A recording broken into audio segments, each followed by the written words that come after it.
शेंगदाण्याची चटणी कशी बनवायची हे बघूया. या ठिकाणी हे शेंगदाणे मी छान तव्यावर असे भाजून घेतलेले होते.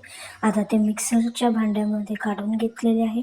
आता त्यामध्ये आपण चवीपुरतं लसूण टाकणार आहोत, चवीपुरतं मीठ टाकणार आहोत व आपल्या आवडीनुसार कमी जास्त तिखट आपण मिरची घेऊ शकतो, कमी किंवा जास्त. जर तुम्हाला ही चटणी छान अशी तिखट हवी असेल तर तुम्ही मिरच्या जास्त टाकू शकता.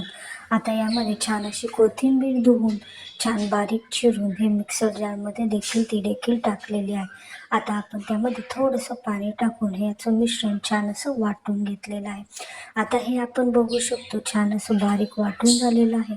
आता आपण ही चटणी एका भांड्यामध्ये काढून घेणार आहोत.